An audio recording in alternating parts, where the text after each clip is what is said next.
Away from that rally, we're also hearing from the two people who will be standing by President Trump's side tomorrow night at his Make America Great Again rally. News Channel 11's Jackie DeFusco has more from U.S. Congressman Phil Roe and U.S. Senate candidate Marsha Blackburn. Today, Tennessee Republican candidates sharing new details on what President Donald Trump is expected to tell voters at a Johnson City rally Monday night. Monday night, he's going to talk about a lot of things, I promise you, and trade will be one of them.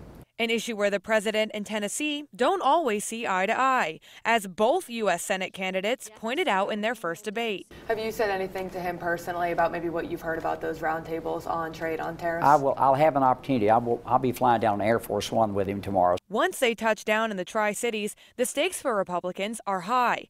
They're looking to secure a Senate seat few initially anticipated would even be at risk, banking on their base in East Tennessee to be the difference. Look, there are 10 pivotal Senate races, and this circus that went on in the Senate last week is a perfect example of why the president is out there pushing to get Republicans elected. Roe's referring to the contentious confirmation process of Supreme Court nominee Brett Kavanaugh, now stalled even further for an FBI investigation with a deadline into multiple sexual assault allegations against him. President Trump referenced it at his first midterm tour stop in Wheeling, West Virginia, Saturday night. They're willing to throw away every standard of decency, justice, fairness, and due process to get their way. Now leading up to the Johnson City rally, Republican U.S. Senate candidate Marsha Blackburn striking the same tone. As the hearing took place, I think it became very evident to people that this is a PR stunt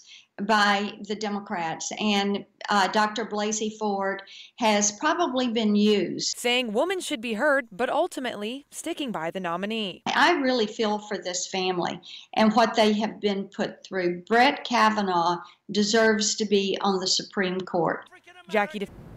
And that was Jackie DeFusco reporting. And we've also learned Congressman Phil Roe will be delivering opening remarks for tomorrow night's rally, while U.S. Senate candidate Marsha Blackburn is set to speak just before the president takes the stage. And ahead of